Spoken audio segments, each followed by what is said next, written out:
आज की चर्चा।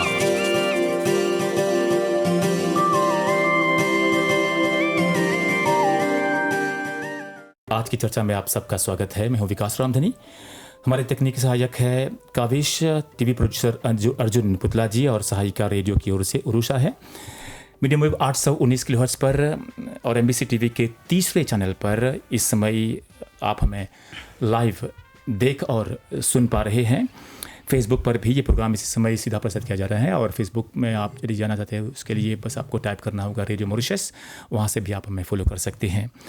हर शनिवार की तरह आज भी हम एक ऐसे बहुत ही महत्वपूर्ण मुद्दे या विषय पर चर्चा करेंगे। यानी आज हम चर्चा करेंगे ओवरसीज़ सिटीजन ऑफ इंडिया या OCI कार्ड, और इससे जुड़ी जितनी भी जानकारियां हैं वो हम आप तक लाने की कोशिश करेंगे। हमारा नंबर है 4028085402 8085। आप 9:30 बजे से इस पर फ़ोन करके जानकारियां हासिल करने की कोशिश कर सकते हैं। हम पूरी कोशिश करेंगे कि हम आपके प्रश्न का उत्तर दे सके।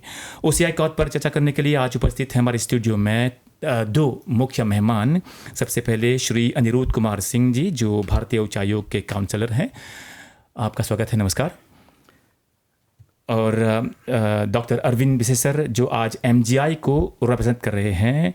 साथ में श्री रामनिवास जी और श्री अशोक कुमार शर्मा जी स्टूडियो में उपस्थित हैं। आपके आने के लिए बहुत बहुत धन्यवाद।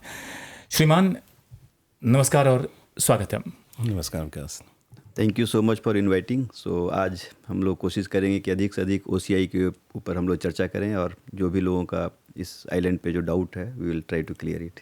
बहुत धन्यवाद अनिरुद्ध कुमार सिंह जी। सबसे पहले बहुत धन्यवाद जनता का ये निमंत्रण, इनविटेशन स्वीकार करने के लिए। क्या है कि बहुत दिनों से, बहुत समय से इस OCI कार्ड के लिए बहुत बड़ी मांग है, बहुत बड़ी डिमांड है। शायद ये पहली बार है कि भारतीय उच्चायोग की ओर से हम MBC में उपस्थित हुए हैं ताकि अधिक से अधिक जानकारी दे सके एक ऐसे विषय पर जो सबके मन को छूता है। OCI कार्ड जो है मौका भी है और दस्तूर भी है। आज इंडियन डायस्पोरा के बीच और ख़ास तौर पे मॉरिशस की ओर से OCI कार्ड की बहुत बड़ी डिमांड है। सो अनिरुद्ध कुमार सिंह जी, आप सबसे पहले चर्चा में हम बात करेंगे OCI कार्ड का जो कंसेप्ट है, अवधारणा है, कंसेप्ट है, वो कब से शुरू हुआ? बहुत बहुत धन्यवाद फिर से आपका हाई कमीशन ऑफ इंडिया से बुलाने के लिए। और इसका जो सबसे पहले OCI कार्ड के कंसेप्ट के बारे में मैं थोड़ा बताना चाहूँगा। भारत में दोहरी नागरिकता का प्रावधान नहीं है। Meaning thereby in India we do not have a concept of dual citizenship and since lot of Indians, काफ़ी भारतीय मूल के निवासी जो है विदेशों में जाके रहते हैं, वहाँ पे काम करते हैं और बहुत सारे लोग वहाँ का सिटीजनशिप ले लेते हैं। जिस समय आप भारतीय मूल के निवासी दूसरे कंट्री में जाके आप सिटीजनशिप लेते हैं, उसी समय उनको भारतीय नागरिकता छोड़नी पड़ती है। But at the same time जो डायस्पोरा, जो इंडियन ओरिजिन के दूसरे कंट्री में काम करते हैं, उनका ये बहुत दिनों से डिमांड था कि जो उनको भारतीय सभ्यता, भारतीयता से जुड़े रहना चाहते थे। तो इस सारे इंटायर कंसेप्ट को लेकर भारत सरकार ने 30 मार्च 1999 को फर्स्ट टाइम कंसेप्ट एक लाया, that is PIO, people of Indian origin. और उस समय से ये PIO कार्ड शुरू में भारत सरकार देती थी और सब्सिक्वेंटली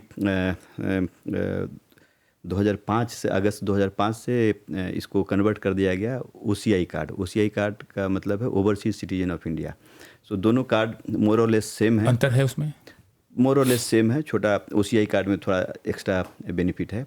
बट जो पहले OCI PIO कार्ड जो होल्ड कर रहे थे, they can convert to OCI card. So there is nominal fee to convert and there was timeline to convert. So I think by the end of this year they should convert from PIO, people should convert to OCI card. मतलब कि भारतीय सरकार की ओर से ये एक बहुत बड़ी बात है कि सबको जोड़ने के लिए भारतीयता के साथ, इसके लिए हम आपकी सरकार को धन्यवाद कहेंगे, आभारी हैं।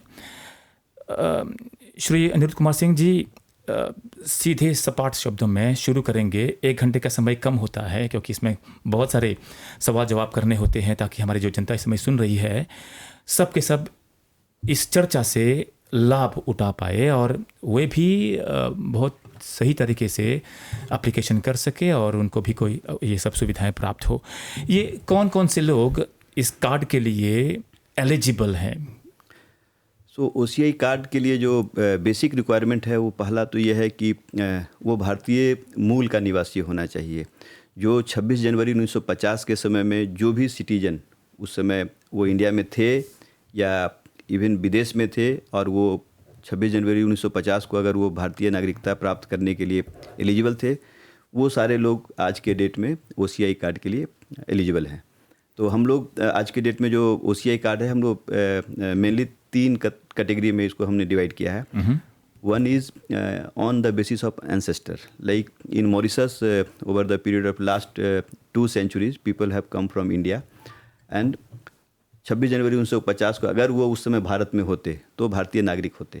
तो वैसे लोगों जो पहले 26 जनवरी 1950 को जब भारत में गणतंत्रता मिली उस समय जो लोग भारतीय नागरिक बनने के हकदार थे और बाई चांस वो किसी कारण से, रोजगार के कारण से या किसी कारण से दूसरे देश में चले गए, वो लोग आज के डेट में OCI card holder, OCI card के लिए एलिजिबल हैं। उसको हम लोग एंसेस्टर बेसिस पे मानते हैं। जैसे आपके कंट्री में मॉरिशस में 1834 है या उसके पहले भी कुछ लोग आए थे, तो 1834 के बाद जो एज ए इंडेंचर्ड लेबर आए थे और वो आने के बाद वो मॉरिशस में बस गए, उनके जो आज के डेट में जो लेटेस्ट जो जनरेशन है they are eligible for OCI card.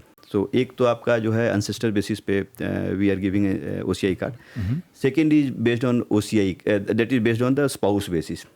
Spouse basis का मतलब ये हुआ कि अगर आप भारतीय मूल के हैं और आपने किसी विदेशी नागरिकता के लोगों से शादी कर ली, वेदर आप यूर मेल और female, like let us suppose मैं आपका एग्जांपल लेता हूँ। आप मान लीजिए भारतीय ओरिजिन के हैं और आपकी पत्नी मान लीजिए किसी दूसरे थर्ड कंट्री से हैं, लाइक फ्रांस के हो सकते हैं, ब्रिटेन के, जिस कंट्री के भी, अफ्रीका के किसी कंट्री के हो सकते हैं, तो आपकी वाइफ भी OCI कार्ड के लिए एलिजिबल है।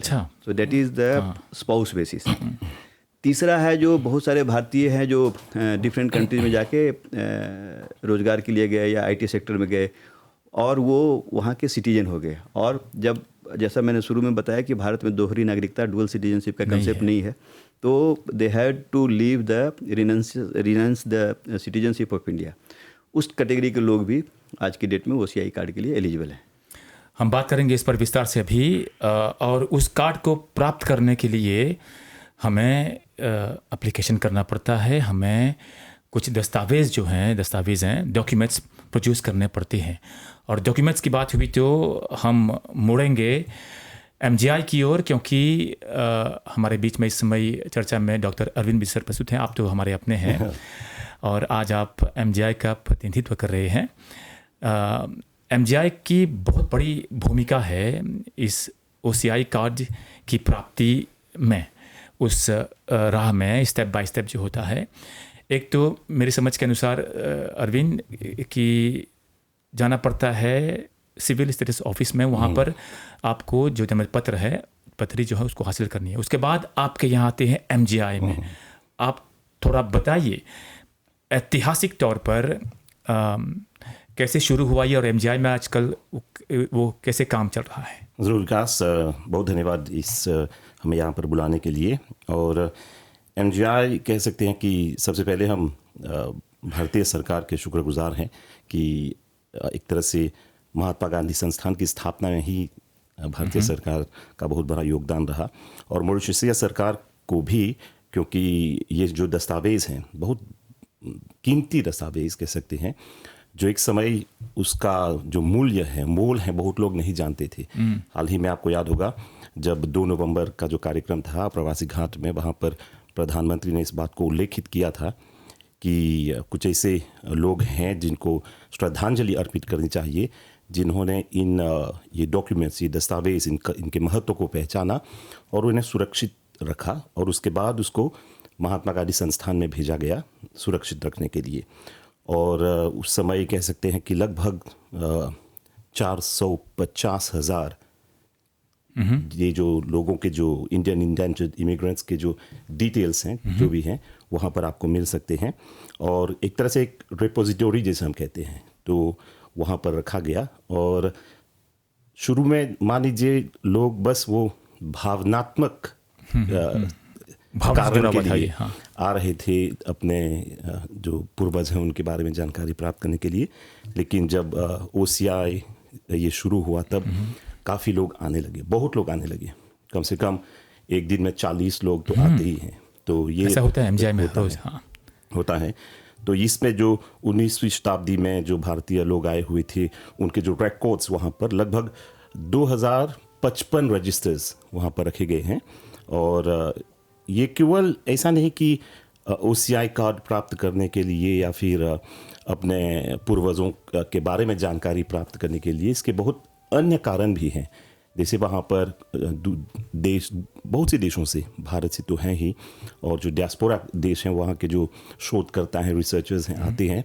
एक तरह से जेनियोलॉजी काफ़ी इन दिनों, हाँ, तो ये एक बहुत ही ऐतिहासिक महत्व रखता है। इसीलिए ये जो हमारा आर्काइव्स हैं, MGI इंडियन इमिग्रेशन आर्काइव्स, ये बहुत महत्व रखता है। और एक जो है जो सबसे महत्वपूर्ण बन गया है, जो आप बता रहे थे किस तरह से OCI कार्ड प्राप्त किया जाए। अच्छा, ये रही भूमिका। अब दस्तावेज जो है, कौन कौन से दस्तावेज लेकर आपके यहाँ MGI में आना चाहिए? पहला कदम जो है, मान लीजिए मुझे आज एक OCI कार्ड हासिल करना हो, मेरे पास बर्थ सर्टिफिकेट है, हम आएंगे वहाँ पर, उससे वहाँ से क्या होता है?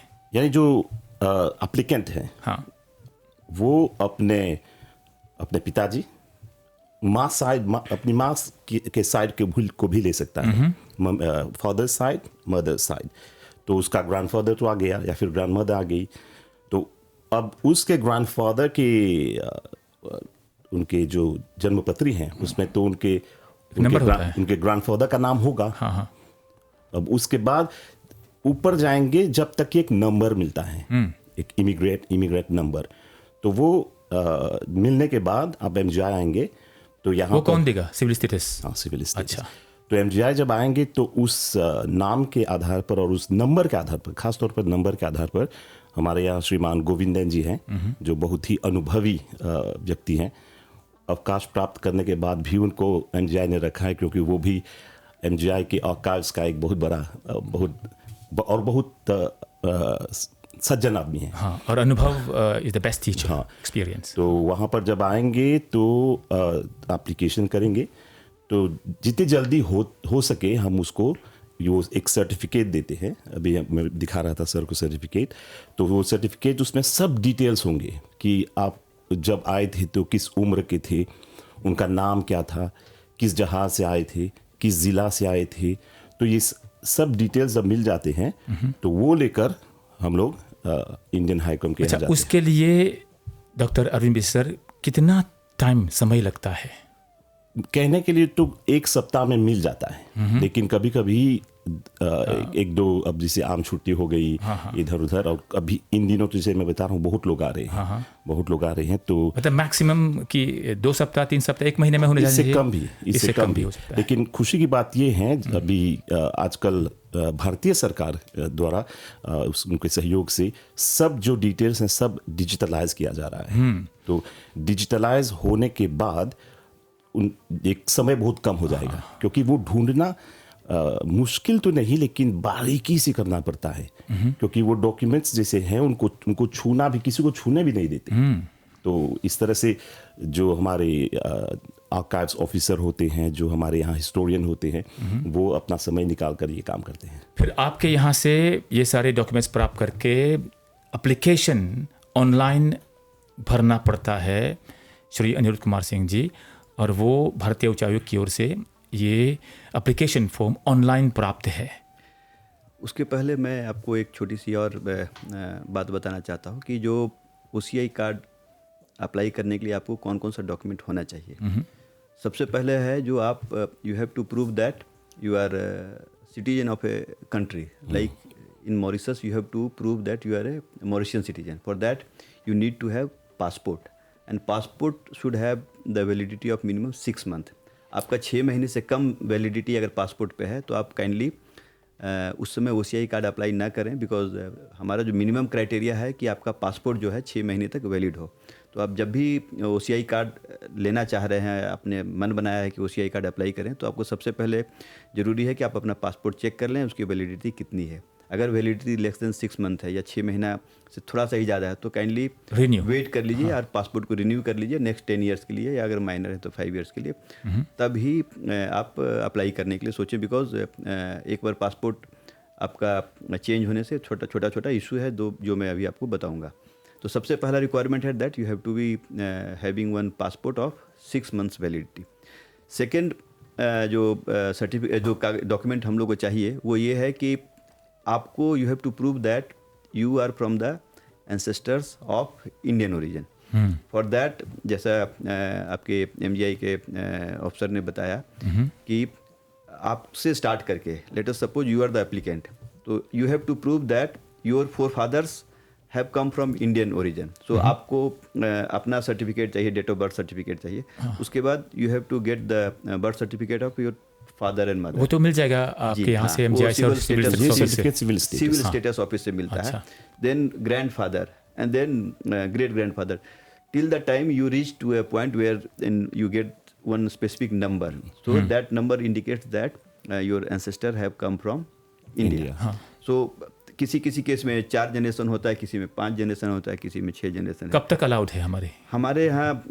जब हमारे लास्ट टाइम भारतीय प्रधानमंत्री श्री नरेंद्र मोदी जी आए थे, उन्होंने अनाउंस किया कि मॉरिशस के लिए स्पेशली एक स्पेशल प्रोविजन करके 7th जनरेशन तक के लोगों को OCI कार्ड का 7 जनरेशन तक का है एलिजिबल है। सरकार को हमारे इससे बहुत धन्यवाद, इसके धन्यवाद केवल मॉरिशस के लिए, और बहुत बड़ी बात है ये। इसमें आप भी एलिजिबल हो जाएंगे।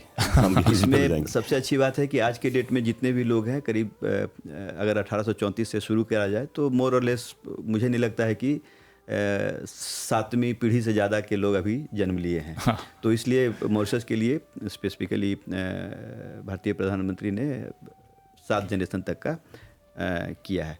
एक और सर्टिफिकेट जो है चाहिए, अगर आप मैरिड हैं तो you have to produce the marriage certificate. And आप मैरिड हैं तो आपको वाइफ का भी पासपोर्ट एंड रेलिवेंट डॉक्यूमेंट भी हम लोग को ज़रूरत पड़ता है। अगर आप डुअल सिटीजन है, आपके पास डुअलिटी सिटीजन का भी है, लेट अस सपोज बहुत सारे मॉरिशस के लोग हैं, उनके पास UK का, कनाडा का दोनों सिटीजनशिप है, तो you have to provide both the passport also with document. तो ये सब डॉक्यूमेंट का आपको ज़रूरत है।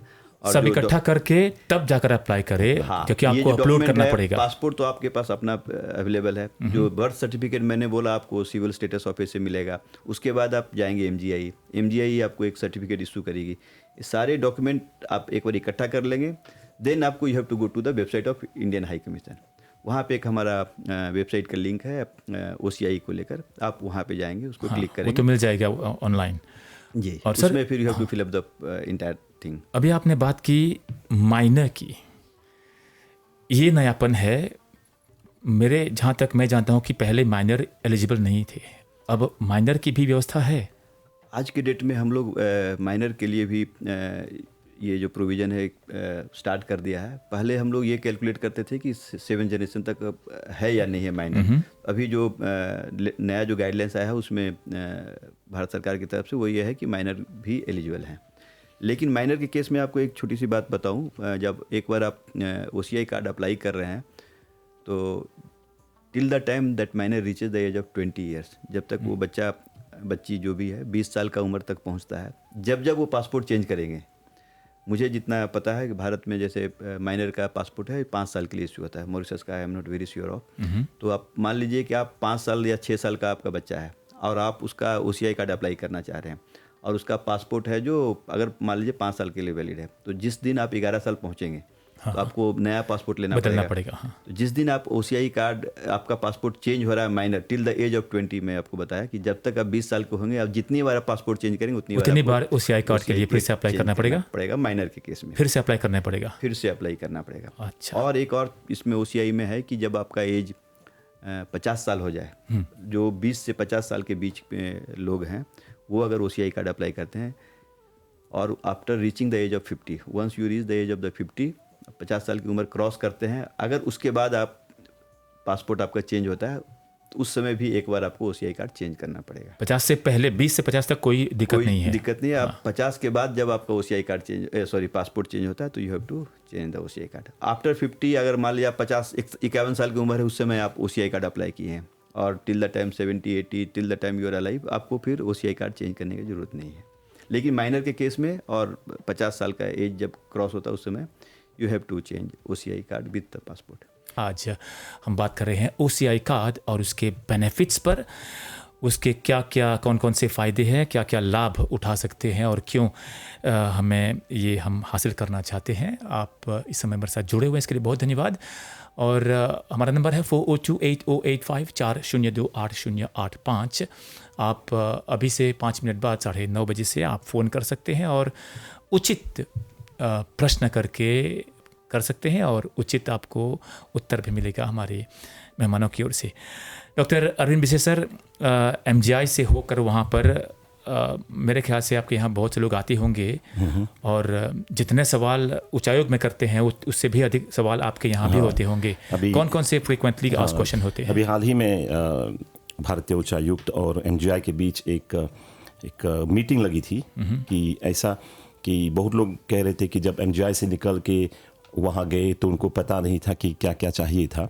तो ये जो मीटिंग लगी थी MGI और भारतीय उच्चायुक्त के बीच, तो कुछ MGI में जब आएंगे तो कह सकते हैं 90% जानकारियाँ आपको वहाँ पर मिल जाती हैं। हाँ, सुझा देते। क्योंकि ऐसा होता है ना कि लोग अप्लाई करते हैं तो तब सोचते हैं कि MGI ने मैं ये नहीं कहा, वो नहीं कहा। तो इसीलिए तालमेल स्थापित करना बहुत सही बात है। हाँ, और जानकारियाँ तो हैं ही इसके, क्योंकि जितने लोग आते हैं हम लोग जैसे एक कभी कभी लोगों को मिलाते हैं। मान लीजिए आपको अपने पूर्वजों के बारे में जानकारी मिल गई, आपके पास OCI कार्ड है, तो इस तरह से हम लोग नियमित समय के अनुसार इन लोगों को इकट्ठा करते हैं। तो ये लोग अपना अनुभव बांटते हैं कि किस तरह से वे लोग MGI में आए, किस तरह से वहाँ से जाकर उन्होंने अप्लाई किया, और अपने कुछ बहुत लोग हैं जो जाकर अपने पूर्वजों को ढूंढते हैं, तो वहाँ उनका अनुभव वहाँ से, और ये जो कौन कौन सी सुविधा उन्हें प्राप्त हो रही हैं। तो समय समय पर हम इन लोगों को बुलाते हैं ताकि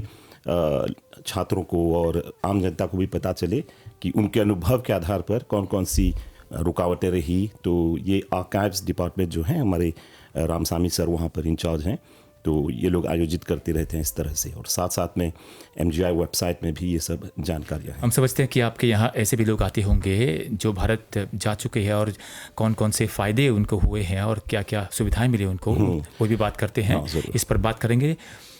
श्री अनिरुद्ध कुमार सिंह जी, 9:30 बजने को हमने कहा था कि बुर्गांग का जो दूसरा भाग है उसको हम आधारित करेंगे जितने भी बेनिफिट्स हैं OCI कार्ड से। और मैं समझता हूँ कि पूरी जनता जो इस समय हमारे साथ जुड़ी हुई है वो जानना चाहती है कि हम OCI कार्ड, पहले जैसे अरविंद ने बताया, पहले तो हम जाते थे अपने पूर्वजों को ढूंढने के लिए, बस इसके लिए बहुत से लोग यहाँ से जाते थे। आज उसके भी अलावा ये पूरे जो भारतीय इंडियन डायस्पोरा है उसको जोड़ने के लिए भारत सरकार ने जो पहल की है उसके लिए एक बार फिर आपको बहुत धन्यवाद। आपके माध्यम से आप मोदी जी को और उनकी सरकार को बहुत धन्यवाद कीजिएगा। विकास, एक बात मैं जोड़ना चाहूँगा यहाँ पर, क्योंकि आज हम लोग डिजिटल युग में हैं, तो ख़ासतौर पर जो लोग नवयुवक हैं, थोड़ा समय निकाल कर MGI आना, एप्लीकेशन करना, ये सब थोड़ा मुश्किल हो जाता है उनके लिए। तो MGI का जो एक अपना ईमेल के थ्रू जो archives@mgi.ac.mu archives@mgi.ac.mu, इसमें अगर आपके पास सभी दस्तावेज़ हैं तो आप उनको अपलोड कर सकते हैं, एप्लीकेशन हमारे पास आ जाता है। तो ज़रूरत नहीं कि आप व्यक्तिगत रूप से आएँ, लेकिन आना ज़रूरी होता है। मैं इसलिए क्यों कहता हूँ, क्योंकि एक तो हम folk museum of Indian immigration के बारे में बात कर रहे हैं, वो आर्काइव्स के बारे में, तो ये फर्स्ट फ्लोर पे है और ग्राउंड फ्लोर पे पड़ता है folk museum of Indian immigration. देखिए अरविंद कैसे सपाट रूप से बता रहे हैं कि कहाँ जाना है, फर्स्ट फ्लोर में, सेकंड फ्लोर में। वहाँ से जब आप गुजरेंगे, शायद सर आए होंगे, सुविधाजनक बनाने के लिए बुलाएंगे आपको सर आएंगे, तो वो आपको शुरू से वो 1834 में कितने लोग आए थे, कितने लोग गए, कितने लोग वापस आए, रिटर्निंग इमिग्रेंट, वो सफ़र जब आप करेंगे तो निसंदेह आप अपने पूर्वजों को ढूंढेंगे। शायद उस समय OCI कार्ड एक रीज़न बनता है, लेकिन बहुत से अन्य कारण भी आ जाते हैं। वहीं से दिल की धड़कनें तेज़ हो जाती है, एक वाइब्रेशन होने लगता है, महसूस करने लगते हैं। सर, फ़ायदों की बात हुई तो बताइए कौन कौन से फ़ायदे हैं, क्या हम लाभ उठा सकते हैं? न केवल से हम फ़ायदा उठाएंगे, लेकिन भारत भी हम उनके लिए भी क्या कर सकते हैं? मॉरिशस की ओर से, दोनों ओर से हम लोग किस प्रकार से सुविधा प्राप्त कर सकते हैं इस कार्ड के माध्यम से?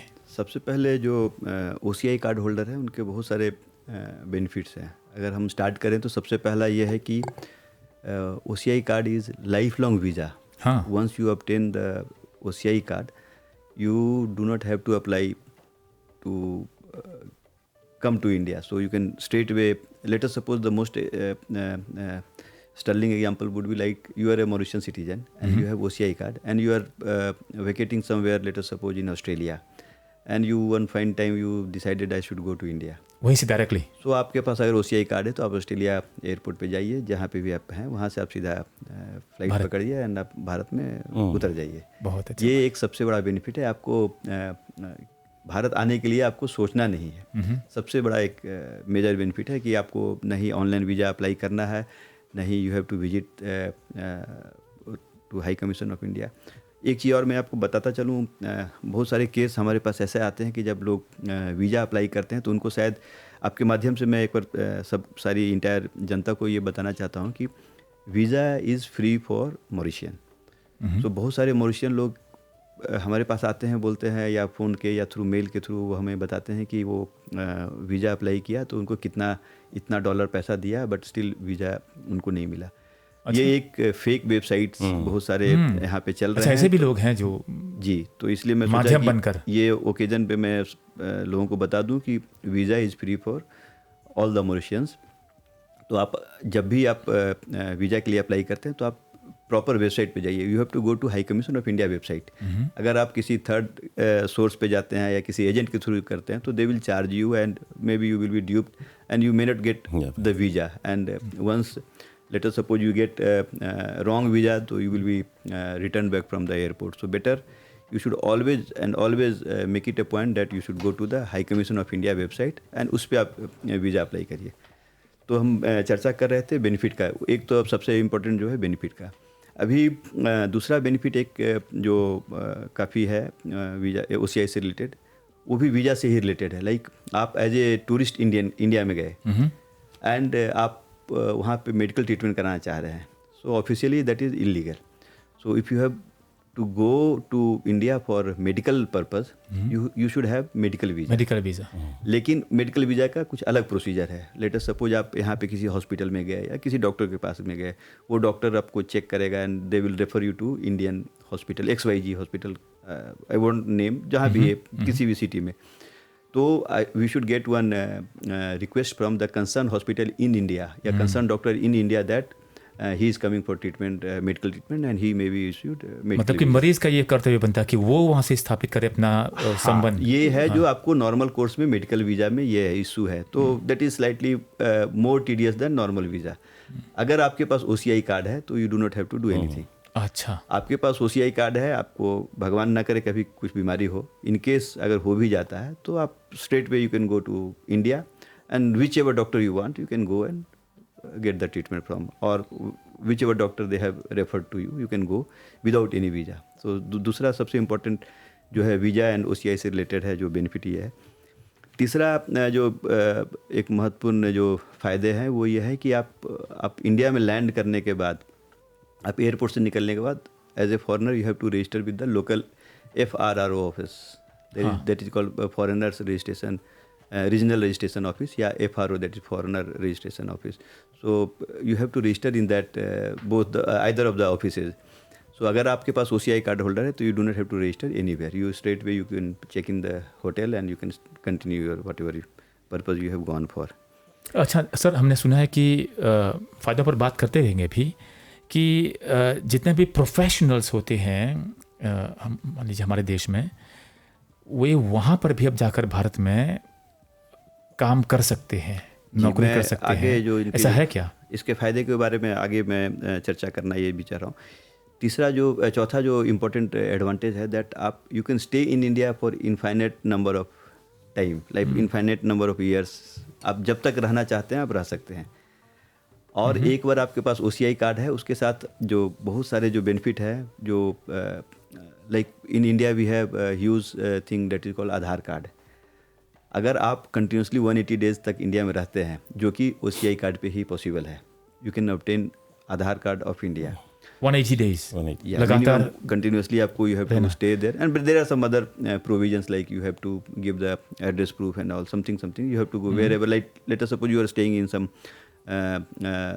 house, the tenant has to, this landlord has to give some certificate. So if you have all the documents, but minimum criteria is you can stay, you should stay for 180 days. यानी students भी आप वो हाथ Yes, देते हैं 3 student साल भी के लिए, आधार 4 साल कार्ड, के लिए, तो आधार उनको तो कार्ड मिल ही देते- जाएगा। Yes, they are also, but they have to fulfill something more. हाँ, उनको So that is the basic thing that you can get Aadhaar card. Once you get the Aadhaar card, your avenues opens like anything. You can have your bank account in India.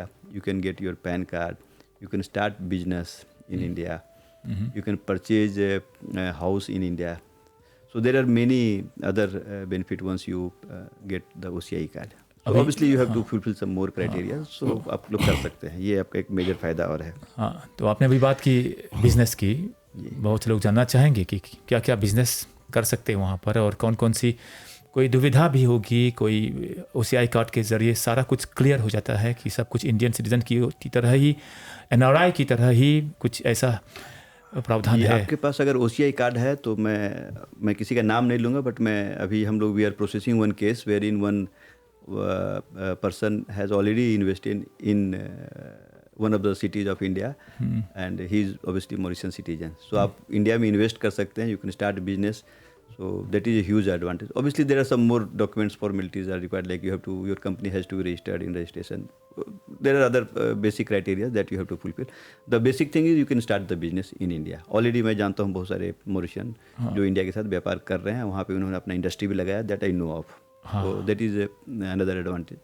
ज़मीन भी खरीद जा सकती है। जमीन का है कि आप एग्रीकल्चर लैंड नहीं खरीद सकते हैं. Rest all like if you have to residential house, this land you can purchase, but not agriculture land. Agriculture and जो दूसरा जो चीज़ आप नहीं कर सकते हैं OCI कार्ड के ऊपर, वो है voting. You can not vote on the basis of OCI card, क्योंकि तो आपको आपके पास दो नहीं है, वो नागरिकता नहीं है आपके पास। नागरिकता नहीं है. ये आपको अगर आप वोट नहीं कर सकते हैं, meaning thereby you can not be you cannot stand as a politician, like you cannot become member of parliament, member of legislative assembly and member of legislative council in different states. Unless आप वहाँ जाकर नागरिकता प्राप्त करें तो ये अलग बात है। उसके लिए तो you have to acquire the citizenship. Like आप किसी इंडियन स्पाउस से शादी करते हैं, देन आपको इंडियन सिटीजनशिप मिल जाता है. वो हर देश में है, ये हमारे यहाँ भी ऐसा ही है। जी. अपार्ट फ्रॉम दैट जो एक और बेनिफिट बहुत सारा है वो कि आप there are many profession wherein if you have studied, like you have done MBBS from Mauritius, so you can register yourself as a in Medical Council of India, and then you can start practice. Similarly for the nursing, pharmacy, architecture and many dental, जितने भी professional councils हैं उनको लेकर you have to first there are some more criteria, like you have to pass the local some exam you have to pass, and then you have to register with the concerned council, and then once you register you can then start practicing also. So as a profession also you can do once you have OCI card. बहुत बड़ी बात है ये अनिरुद्ध कुमार सिंह जी कि इतनी सारी सुविधाएं प्राप्त हो रही हैं कि हमारे यहाँ से प्रोफेशनल जाकर भारत में प्रैक्टिस कर सकते हैं, जो पहले नहीं था ये। अरविंद, आप तो लेक्चरर भी हैं, शायद आपके लिए भी ये सुविधा बनती होगी कि लेक्चरर या टीचर या फिर प्रिंसिपल जो भी हो एजुकेशन सेक्टर में भी, क्या उसके लिए भी प्रावधान है कि हाँ यहाँ से भी जाकर वहाँ पर काम कर सकते हैं भारत में? Yes, there are many universities, mainly central universities है. वहाँ पे आप as a ad hoc lecturer you can visiting work. lecturers. You can be like there are many private university. If I am not wrong, mostly you can go and apply, and if the university or college finds you suitable, you can start teaching. Arvind sir, मैं समझता हूँ कि MGI के साथ एक जो जुड़ाव है भारतीय यूनिवर्सिटीज़ के साथ, वो इस OCI कार्ड के माध्यम से शायद उस पर और भी काम किया जा सकता है। हाँ। विकास, एक जानकारी देनी ज़रूरी है यहाँ पर। ये जो MGI में जो इमिग्रेंट्स आए थे उनके डिटेल्स मिल सकते हैं। लेकिन कुछ लोग आए थे आज फ्री पैसेंजर्स, उनके डिटेल्स आपको नेशनल आर्काइव्स में मिलेंगे। हाँ, ये ज़रूरी है। अच्छा, तो अगर फिर से आप बता सकते हैं? हाँ, जैसे जो भारतीय शर्तबद्ध मजदूर के रूप में आए थे इंडियन इमिग्रेंट्स, तो उनके जो डिटेल्स हैं एमजीआई में आपको मिलेंगे। ठीक, 1834 से हाँ 1834 मैं से। थोड़ा सा ऐड करना चाहता हूँ जो डॉक्टर साहब जो बोल रहे हैं। इंडियन जो मॉरिशस में आए हैं वो 2 कैटेगरी के लोग थे। एक तो आए as a indentured labour and there were others who were known, that is known as free passengers, but they did not, indentured labor came under some contract. So that is how there was some agreement, that is why the term Girmitia has come. So those who have come as a indentured labor under agreement, those are one category. There are other categories, those who have come as a free citizen, free traveler, free passengers. ऐसे भी थे? Yes, है? बहुत सारे businessman थे गुजरात से गुजरात के, बहुत सारे अच्छा। आपके जो बड़े बड़े यहाँ पे जो व्यापारी हैं, they did not come as a indentured labor, they came as a free passengers. So उनके लिए कैटेगरी जो है वो नेशनल आर्काइव से आपको मिलेगा। अच्छा, और ये भी बहुत है सही कि बात जब एमजीआई में आप लोग आकर ये एप्लीकेशन करेंगे, फ्री ऑफ चार्ज होता है वो, फ्री ऑफ चार्ज। तो वो सर्टिफिकेट 8-9-10 दिन में मिल जाते हैं आपको। तो और ये वैलिडिटी जो है 1 साल का सर्टिफिकेट। हाँ, 1 साल के बाद फिर से अप्लाई करना पड़ता है। अच्छा, अरविंद, आपके यहाँ लोग मिलते होंगे जिन्होंने हमें शुरू में बताया था कि इस कार्ड से फ़ायदे उठाए होंगे। आपने सुना होगा क्या क्या उनको कौन कौन से क्षेत्र में वो लोग? ज़्यादातर एजुकेशन के क्षेत्र में। हाँ, ज़्यादातर उनके छात्रों को यूनिवर्सिटी में दाखिला, ये सब ये होता है ज़्यादातर। और सर बताइए और कितने और सारे फ़ायदे जो मेजर फ़ायदा मैंने बता दिया। एक और जो इम्पोर्टेंट थिंग है, like in India we have many institute of excellence, like we have Indian Institute of Technology, we have All India Medical Institute of Medical Science like AIIMS, and there are other institutes. So अगर आपके पास OCI card है तो education कर लेने के लिए you will be treated as par with NRI. So there are quotas for NRI, like if you want to get admission into let us suppose one medical college. So we have quota for NRI, non resident Indian के लिए कोटा है। Obviously थोड़ा fee structure अलग है, थोड़ा may be higher फी है, but आपके पास OCI कार्ड है, you can get that, avail that quota. So you have to pay same as NRI. So you will be getting admission into let us suppose AIIMS Delhi. In India now every state have AIIMS college, so you can take admission in any of the. Competition से तो गुजरना ही पड़ेगा, जो भारतीय जनता करती है वो तो हमें भी करना पड़ेगा। बराबर कंपटीशन हो तो उसके लिए एग्ज़ाम देने पड़ेंगे, उसके बाद जो सीट है वो तो अभी जैसे मेडिकल का जो मैंने बताया, उसके लिए एक हमारे यहाँ NEET का एग्ज़ाम होता है। You have to appear in that exam and if you get very very high score for Indian students, you get admission in AIIMS or different medical colleges, that the fee is very very, government fee is very less. But let us suppose, if I take the example of myself, let us suppose if my son, I am staying in right now Mauritius, and if my son is appearing for NEET and he doesn't score much, but he can get admission under NRI quota. So that is the advantage. Even if you in competitive exam you have not scored well, still there is scope that, but fee will be slightly higher. So you can take, still you can get admission in. अब मान लीजिए किसी ने competition में भाग लिया और उसको उस हिसाब से सीट नहीं मिली, तो क्या वही स्टूडेंट फॉरेन के रूप में OCI से फिर से उधर से वो सीट हासिल कर सकता है? NRI कोटा के अंदर वो सीट हासिल कर सकता है। हमारे साथ आज 2 मुख्य मेहमान हैं। सबसे पहले श्री अनिरुद्ध कुमार सिंह जी, जो भारतीय उच्चायोग में काउंसलर हैं, और डॉक्टर अरविंद विशेषर, MGI के प्रतिनिधि। आज हम बात कर रहे हैं OCI कार्ड पर। श्री अनिरुद्ध कुमार सिंह जी,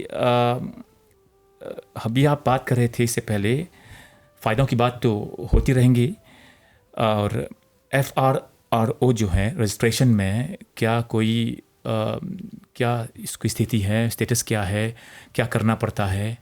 सो मैं आपको ये बताना चाह रहा था, I think I have to be more specific. So जैसे एक नॉर्मल एज ए टूरिस्ट जाते हैं तो आपको वहाँ पे जो FRRO या FRO है उसमें आपको रजिस्ट्री नहीं चाहिए। लेकिन अगर आप वहाँ पे पढ़ाई करने के लिए गए हैं, जो 180 दिन से लंबा कोर्स है, वैसे केस में स्टूडेंट को फर्स्ट 14 डेज़ के अंदर ही जाके लोकल FRRO जो ऑफिस है वहाँ पे, या FRO जो सुपरिटेंडेंट ऑफ पुलिस का यूजुअली FRO ऑफिस होता है, वहाँ पे जाके you have to register within 14 days for students like you have gone for more than 180 days for any course like 3-year course, 4-year course और 2-year course.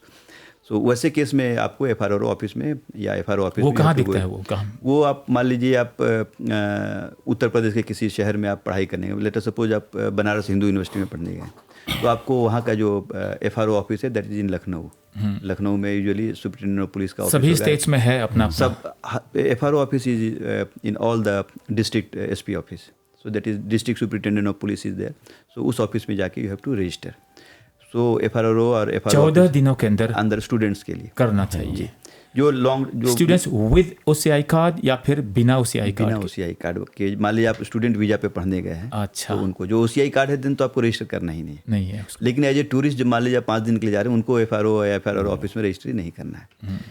दूसरी बात एक और मैं आपको OCI कार्ड से रिलेटेड जो बताना चाहता हूँ, जो मैं आपको ऑलरेडी पहले बताया था, जो आप जैसे जैसे आपका पासपोर्ट चेंज होता है उस समय आप अगर OCI कार्ड आपका जो चेंज होता है उसमें है कि आपको सारा डॉक्यूमेंट फिर से नहीं लेना होता, क्योंकि डॉक्यूमेंट ऑलरेडी आपके पास सारा है।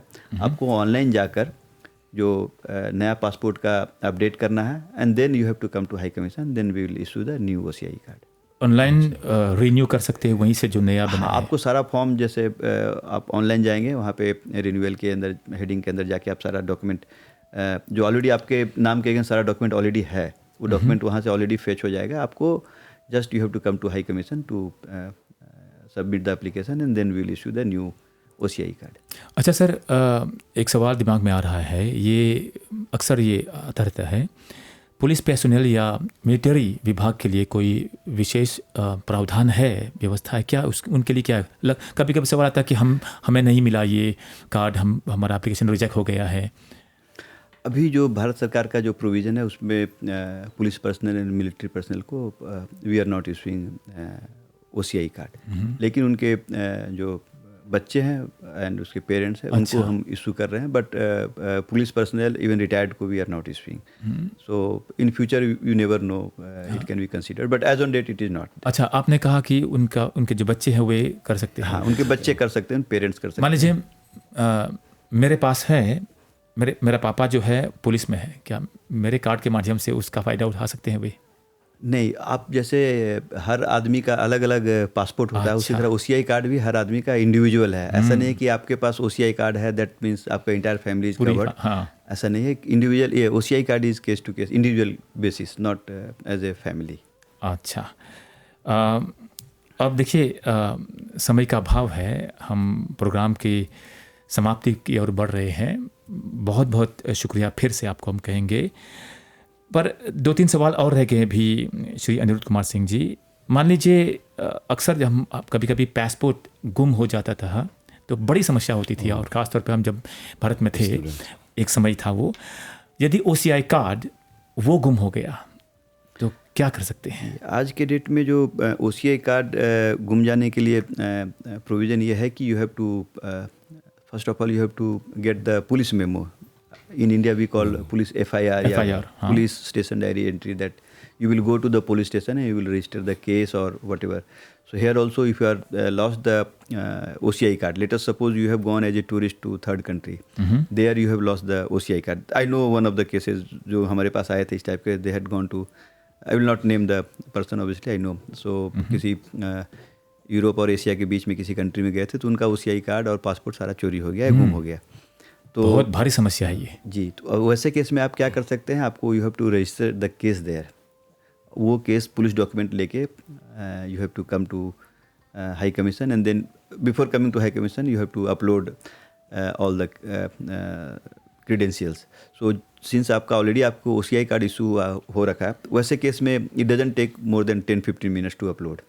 आई know recently one person had come, उनका भी OCI कार्ड गुम हो गया था, तो वो मैं उनसे पूछा कि how much time did you take to upload everything? बोला सर कि it took only 10-15 minutes because already all the documents are there on the site. हमारा उनके जो यूजर ID पासवर्ड के अंदर already everything is there. Only thing you have to upload the police memo, and then you have to come to high commission of India, and then we will बस again process बात it. यह है कि सारे documents होने चाहिए जी। उचित समय पर उचित स्थान पर और उसको बस अपलोड करना करना है। अरविंद विशेष सर, एमजीआई में जो सर्टिफिकेट दिए जाते हैं उसमें कौन कौन से डिटेल्स होती हैं? एक तो इमिग्रेंट का नाम, हाँ, उनका नाम, और साथ में एक नंबर जो आपको पहले से मिल जाता है। फोटो भी मांग करने पर फोटो भी आ जाता है, तब आप देख सकेंगे कि आप उनका हुलिया आपसे कितना मिलता जुलता है। उसके लिए भी उतना ही समय लगता है। हाँ, लगभग। और उनके पिताजी का नाम, उनकी माताजी का नाम, उम्र, फिर हाइट, ये सब, और किस विलेज से आए हैं। वहाँ पर एक शब्द का प्रयोग कर, परगना। हाँ, परगना, जो सब डिस्ट्रिक्ट होता है। फिर उसका ज़िला डिस्ट्रिक्ट, और कहाँ से वो एम्बार्क हुए, जैसे कलकत्ता। फिर शिप जहाज का नाम, कब आए, किसने उन्हें रिक्रूट किया, और अगर कोई मार्क हो जैसे मेरा है तो वो भी उसमें लिख दिया जाता है। बस ये डिटेल्स। अच्छा सर, अब मान लीजिए यदि कोई मॉरिशस वासी दूसरे देश में रह रहा है जी, उनके लिए भी फैसिलिटीज़ है क्या क्या इसमें? जी, अगर कोई Mauritian citizen who is eligible to get OCI card, if he is staying in, let us suppose he is staying in India, तो उनको जो FRRO का ऑफिस है वहाँ जाना पड़ेगा। और मान लीजिए वो किसी थर्ड कंट्री में है, let us suppose he is in UK और US, Canada, whichever country is that, so आपको वहाँ जो हाई कमीशन ऑफ इंडिया है वहाँ पे जाके आप अप्लाई करेंगे। But procedure will be same provided you have all the documents that you have to get from MGI and civil status office. सारा कुछ अब अगर डॉक्यूमेंट सारा है तो you need not come to Mauritius to apply, you can apply at the concern high commission of India, और अगर दिल्ली में है, अगर इंडिया में है तो FRRO ऑफिस में अप्लाई करिए, आपको वहाँ ही मिल जाएगा। अच्छा, हाँ। तो आपको याद होगा, आप भी जब इंडिया गए हुए थे तो इंद्रप्रस्थ कॉलेज के पास FRRO अच्छा, हाँ, पैदा था। हाँ। शुरू में हमें ले जाता। अच्छा, ये भी ध्यान देने योग्य है विकास कि कुछ लोग अभी एक घंटे का समय था तो उतनी ज़्यादा जानकारियाँ नहीं दे पाए, लेकिन आप लोग फ़ोन कर सकते हैं 403-2037 पर 403-2037 403-2037। MGI का नंबर है, आर्काइव्स का नंबर है। आर्काइव्स का है। फिर और एक नंबर है 433-7578 433-7578। MGI का जो ईमेल है जिसमें हमने शुरू में बताया था, archives@mgi.ac.mu, उसमें आप एप्लीकेशन भी कर सकते हैं। फिर और वेबसाइट जो है MGI का www.mgirti.ac.mu, वहाँ पर वेबसाइट में भी ये सब जानकारियाँ दी गई हैं। और सोमवार से लेकर शुक्रवार तक, मंडे टू फ्राइडे, वो आर्काइव्स डिपार्टमेंट खुला रहता है, और वीकेंड और पब्लिक हॉलीडेज में नहीं। सुबह 9 बजे से 3:30 बजे तक आप लोग आ सकते हैं। बीच में 1 घंटे का क्लोज फॉर लंच होता है। श्री अनिरुद्ध कुमार सिंह जी, एक आखिरी सवाल जो है, इतना सब कुछ करने के बाद, सब कुछ सुविधा देने के बाद कीमत तो चुकानी पड़ती है ना? हाँ, ये कितना लगता है इसके लिए, कार्ड के लिए, और उसके बाद और कितना लगता है? जी, आप OCI कार्ड के लिए जब अप्लाई करते हैं तो there is something, some minimal fee that you have to pay, that is in terms of dollar and that is converted to Mauritian rupee equivalent. So standard rate is $275 plus $3, $278 and equivalent Mauritian rupee. So as on date we have लगभग 12,930 रुपये आज के date में है। लेकिन अगर आपका मान लीजिए कि PIO कैटेगरी से OCI कार्ड कन्वर्ट करते हैं, उनका रेट अलग है, 4,790 रुपीज़ है मॉरिशियन रूपी। एंड अगर आपका मिसलेनियस सर्विस में जा रहे हैं, लेट अस सपोज, एक और जो मैं आपको बात बताना चाहूँगा, अगर इन केस आपने 20 से 50 के कैटेगरी में है या 50 से अबव के कैटेगरी में है और आपने पासपोर्ट रिन्यू किया, वैसे केस में आपको हाई कमीशन ऑफ इंडिया आने की ज़रूरत नहीं है। आपके पास OCI कार्ड होल्डर है, दैट OCI कार्ड है, आप that OCI card will continue. आपको हमारे वेबसाइट पे there is something called miscellaneous service, वहाँ पे जाना है। वहाँ पे आपको पासपोर्ट नंबर, जो आपने नया पासपोर्ट आपको इशू हुआ, वो पासपोर्ट आपको अपडेट करना है। आपको हाई कमीशन आने की ज़रूरत नहीं है। इन केस फिर भी अगर आपको डाउट है कि आपका पासपोर्ट चेंज हो गया, उसके बाद आप इंडिया जाने में ओल्ड OCI कार्ड पे जा सकते हैं बिकॉज आपके पास पासपोर्ट नया आ गया है, तो उस केस में अगर डाउट है तो आप you please carry both the passports, old and old passport because उसमें आपका OCI कार्ड का रेफरेंस उस पासपोर्ट से है, तो आपको उस समय आपको वो पासपोर्ट दिखाना पड़ेगा, और एल्स आप मिसलेनियस सर्विस में जाके अपलोड कर दीजिए, then you do not have to carry the old passport. अगर डाउट है तो आप kindly carry both the passports. बहुत बहुत धन्यवाद श्री अनिरुद्ध कुमार सिंह जी। आप भारतीय उच्चायोग में आप काउंसलर हैं। डॉक्टर अरविंद विशेषर MGI के आप आज प्रतिनिधि हैं। आपने भी इतनी सारी जानकारी दी, इसके लिए बहुत धन्यवाद। आज हम बात कर रहे थे OCI कार्ड पर, आपने साथ दिया, इसके लिए बहुत बहुत शुक्रिया। हम आपके आभारी हैं जो आप हमारे साथ जुड़े और इस चैनल को आपने चुना। हमारे साथ चुनते रहिए और जुड़ते रहिए। हम अगले सप्ताह एक और चर्चा लेकर आएंगे। इसी चैनल, इसी दिन, इसी समय चर्चा होगी रेडियो मॉरिशस पर, साथ में टीवी के तीसरे चैनल पर भी। एक बार फिर आप दोनों को हार्दिक धन्यवाद। धन्यवाद विकास। फिर मिलेंगे, Thank you तब तक के लिए आज्ञा दीजिए। नमस्कार और शुभ दिन। आज की चर्चा रेडियो मॉरिशस।